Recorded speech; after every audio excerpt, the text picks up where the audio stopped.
Hello ladies! So today my video is going to be about how to meet affluent men in person.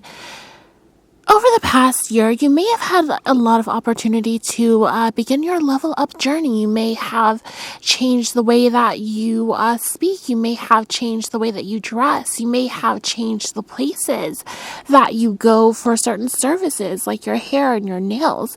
You may have upgraded a big part of your life just with the time that we've had to sort of reflect on what it is that we want to do. And you may even be trying to date men online as a part of this level up journey. That said, dating online can be a little bit nebulous, a little bit difficult, because at the end of the day, you don't really have any way to vet things about people when you're just meeting strangers on the internet. Or if you are able to vet people, it can be a very long and lengthy process to vet people that you're meeting over the internet. So you might want to mix up your strategy a little bit and also start to meet more affluent men in person. And today I'm going to talk about some ways for you to do that. So my first piece of advice is to start taking up more affluent hobbies.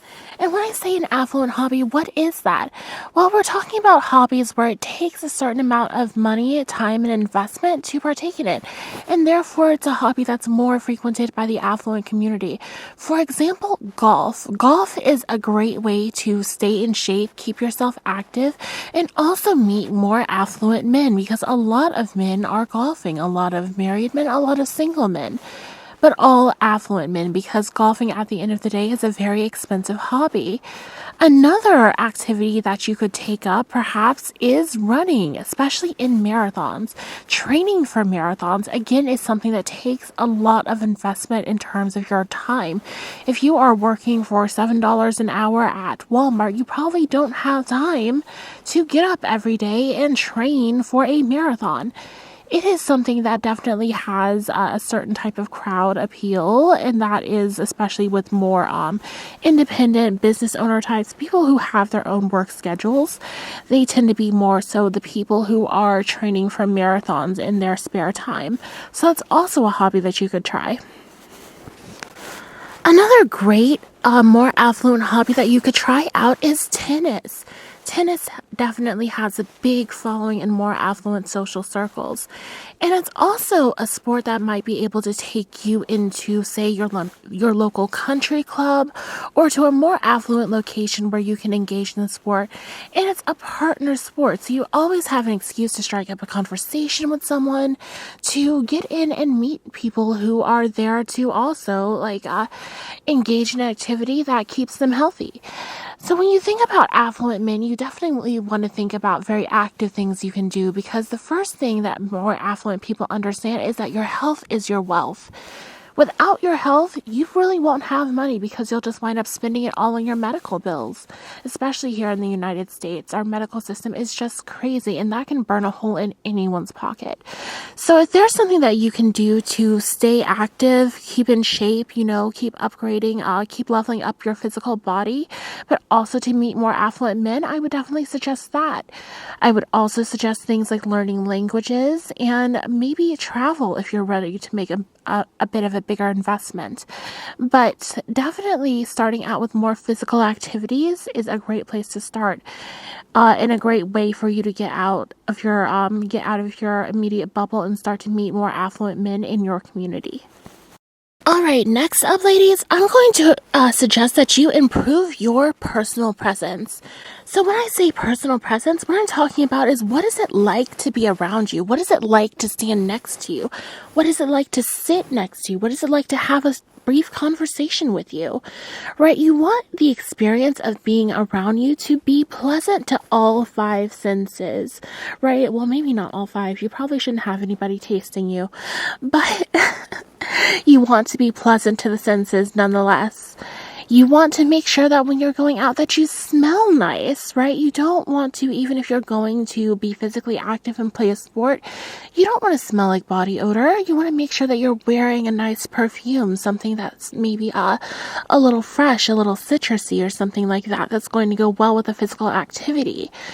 if you are, going somewhere, you also want to make sure that you're putting on a light amount, like a light and natural amount of makeup so that your face looks nice. You want to make sure that your hair is done, that you've curated a nice outfit. You want to make sure that looking at you, smelling you, just being near you is a pleasant experience. And when it comes to personal presence, I also want to discuss what it is that you have a conversation about when you are making small talk with other people. So you really want to look into how to make conversation with strangers. You don't want to be inadvertently offending people wherever you go. You don't want to be saying anything that is a little strange or anything like that. You want to make sure that when people, who may not know you very well, if they stop and say hello to you and they have, a brief conversation, that they want to come back for more. You want to make sure that it was such a good experience that they want to have that again. And over time, you're going to start building a rapport with people. You're going to start building a community with people as you start to see them more and more often in these same social circles that you're now traveling in.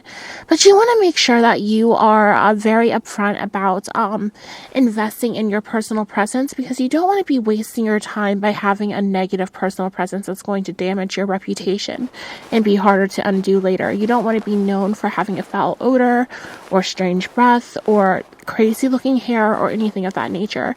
You want to make sure that your personal presence is refined and elegant and ladylike before you go.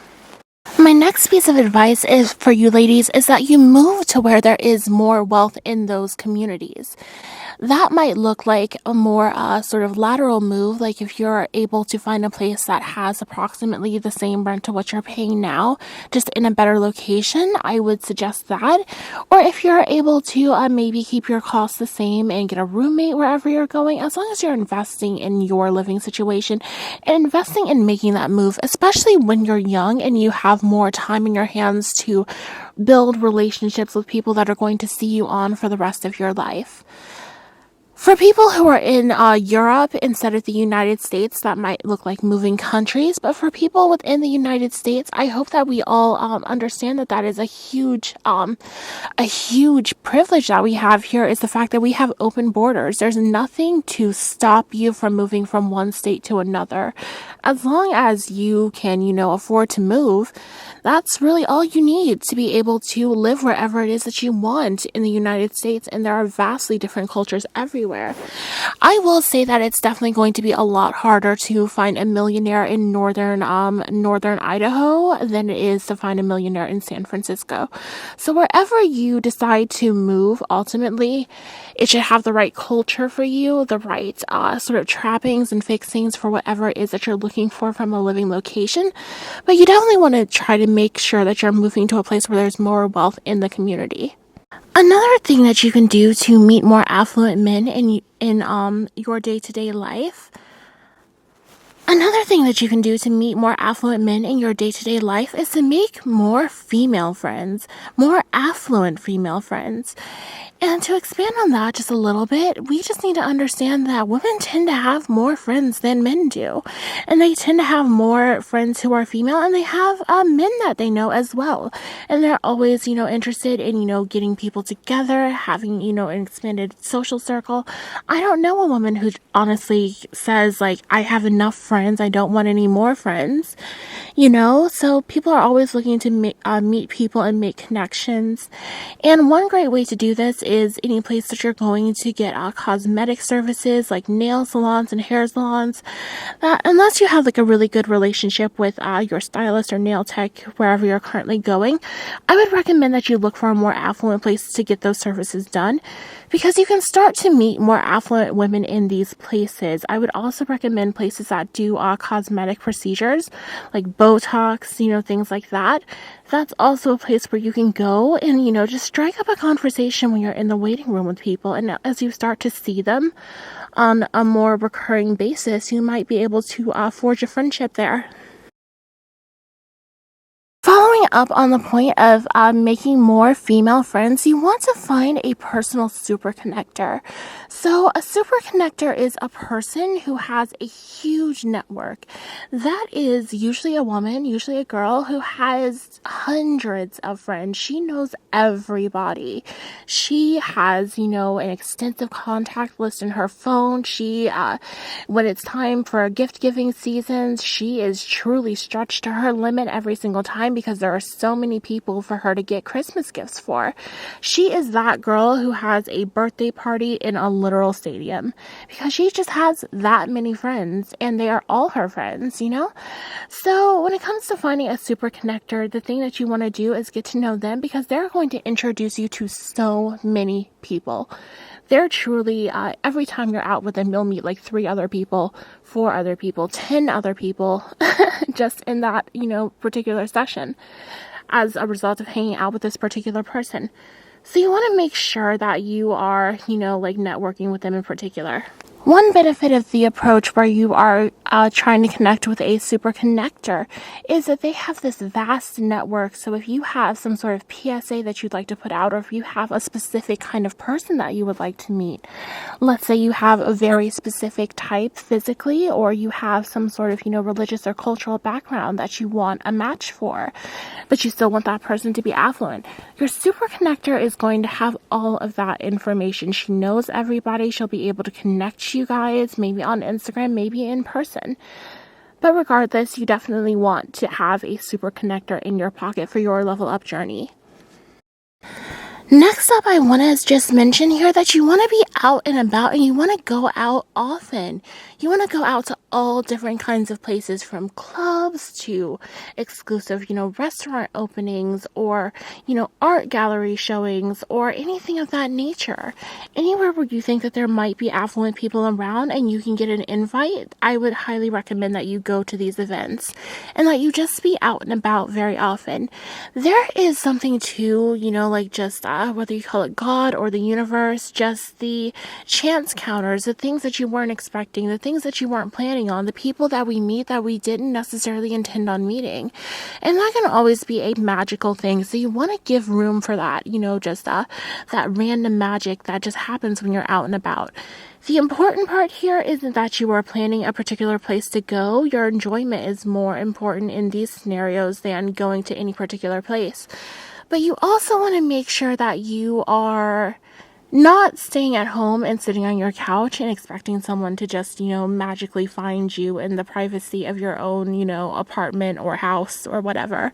You want to make sure that you are taking yourself out of your home, out of your environment, and that you are connecting with people, that you're meeting them, that you talk to people everywhere you go.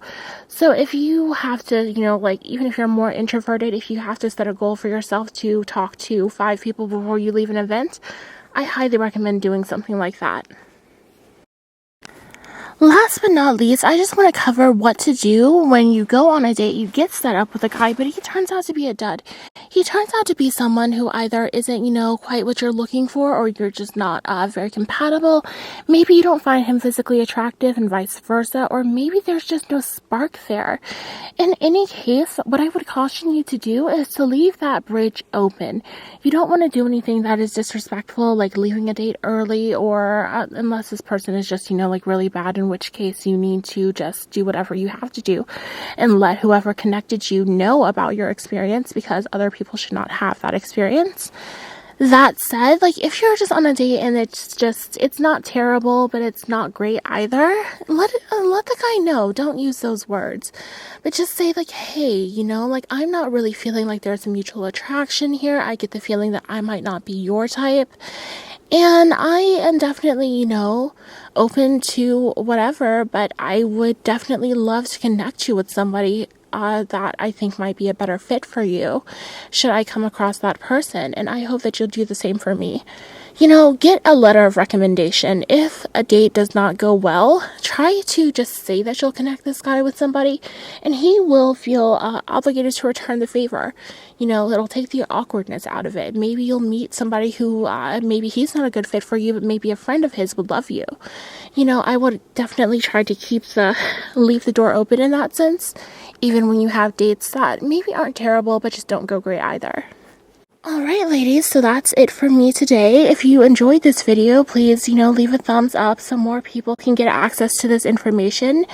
And if you are interested in channels that focus on femininity, elegance, and leveling up, specifically for the purpose of getting into a hypergamous relationship that benefits you, then please check out the rest of my channel. With that, I'll bid you a good day. Thank you.